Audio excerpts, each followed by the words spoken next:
Hey guys, welcome back to another video. I cannot believe we're in 2023 already, and it seems like every single year, the years pass by faster and faster and faster, although I do have to mention that 2022 seemed to be pretty dragged out. Today, I want to focus on a weekly market update video, which will help you decide where you should be in order to make the most money or where the opportunities are. Now, I have made this type of video a little bit ago, and some of you have asked me to make this a weekly occurrence, and I am here to deliver. For those of you who are new to my channel, welcome. I teach about everything related to the trucking industry with a focus on the spot market. So if this is something that interests you, feel free to subscribe down below. All right, my friends, let's dive into the weekly market update. Ready? Let's go. So for those of you who have been following this channel for a while, you guys know that recently I subscribed to FreightWave's SONAR system, which helps me see what is going on in the market. So today we're going to be looking at charts from FreightWave SONAR. We're going to look at charts, maps, graphs, and so on to help us understand what is going on this week in the market. Now, as a reminder, these are only available for dry vans and reefers at the moment, but let's go ahead and dive in. Okay, so first things first, we're going to start by looking at the capacity trend score for vans versus reefers. Now, what is a trend score? Well, it basically shows us supply and demand in different markets. The higher the trend score, the closer it is to 100, the tighter the market, meaning there are more trucks than there are loads. Now, does it necessarily tell us anything about the rate per mile? Possibly, but what it actually does tell us is the negotiating power. If the score is closer to 100, that means that carriers have more negotiating power in that market because brokers and shippers do not have a ton of trucks to choose from. So let's go ahead and look. So first we're starting with the dry van, and what we can see is that the highest value at 98 is actually in Philadelphia, which means there are way more loads than there are trucks, and that is not surprising. Pennsylvania in general seems to always have way more loads than there are trucks, but if you do not catch that load early enough, you're stuck for the whole day. The second place is Quincy, Illinois at 90. Then we have Toledo, Ohio, Greenville, South Carolina, Los Angeles, California, and so on. Now let's take a look at the worst markets where the capacity is very loose and where shippers and brokers have the negotiating power when it comes to dry vans. So this actually surprised me quite a bit. Number one is Austin, Texas. The brokers and shippers have more negotiating power. Number two is San Antonio, Texas, and these are valued at 1.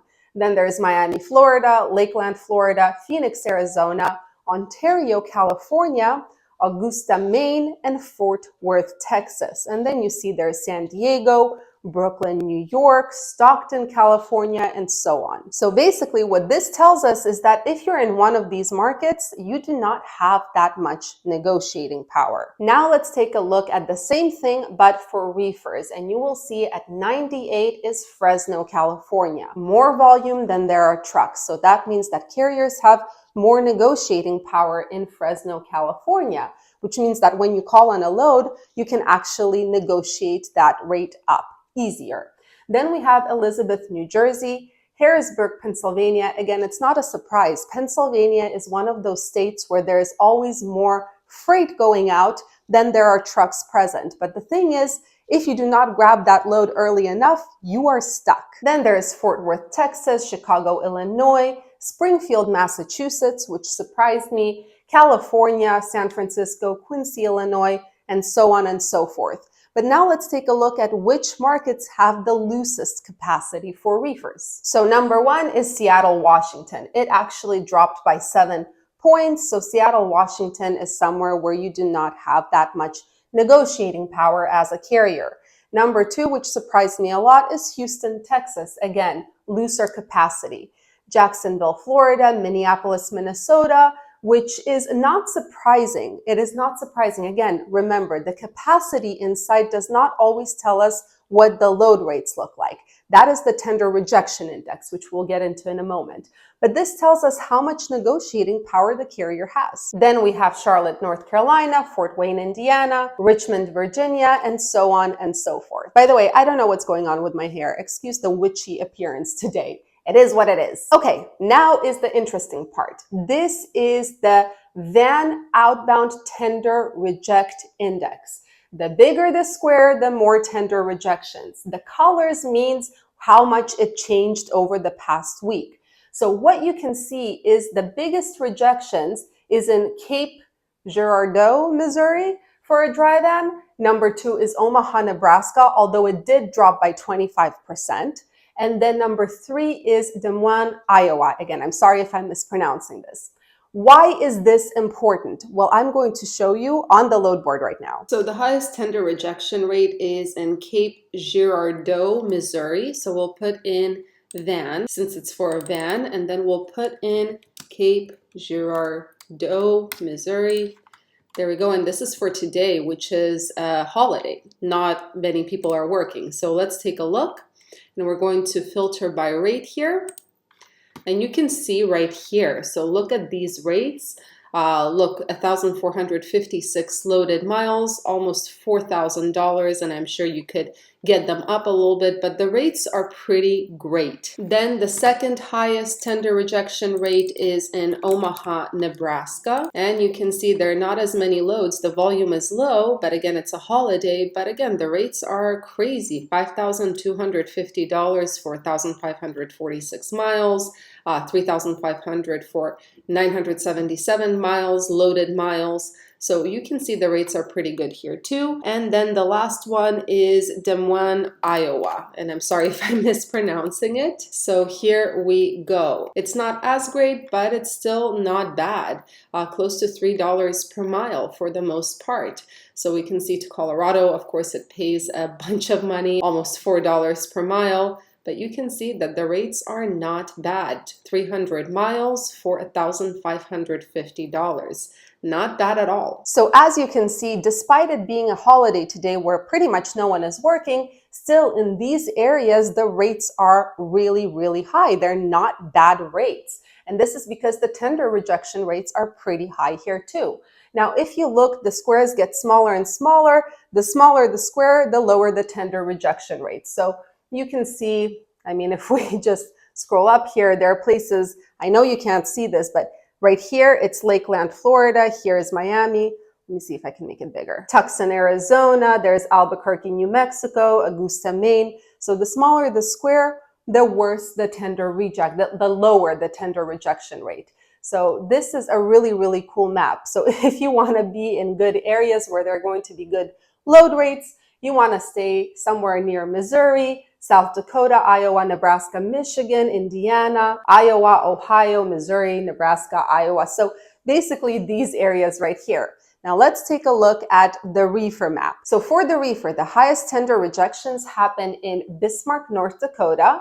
There's Fargo, North Dakota, and Little Rock, Arkansas, although this one is trending down quite a bit. So let's take a look at the load board today. Again, it's a holiday, and let's see what the rates look like. The best market for the Reefer in terms of tender rejections is Bismarck, North Dakota. Let's take a look. The volume is not there, but the rates are pretty wonderful. I mean, look at these rates. And this is a holiday, so no one's working today. So these are pretty decent rates. The second best market in terms of tender rejections for the Reefer is Fargo, North Dakota. And here you will see that the volume is a little bit better. The rates are wonderful. I mean, look at this Washington load, 1,600 miles loaded, $5,500. So not bad at all. And finally, the third best state in terms of tender rejections, although they have been trending down as we saw, is Little Rock, Arkansas. And let's take a look. The volume is not there. The rates are not the best. I can't say that they're great, but they're still close to $3 per mile. But again, this market has been trending down in terms of tender rejections. So as you can see, the rates match this map. Now, Little Rock, Arkansas, not a ton of volume. The rates are nothing to be super excited about, but then again, it is trending downwards. Now, if you look at this map, you see there's the best places where the tender rejections are the highest are Nebraska, Illinois, South Dakota, Iowa, Nebraska, Missouri, Wisconsin, Iowa.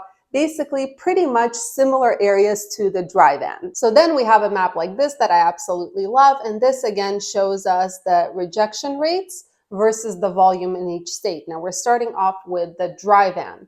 So you can see in terms of rejection rates, Nebraska, Iowa, parts of Missouri, maybe Tennessee, these are really high rejection rate areas, which means that the prices will be higher.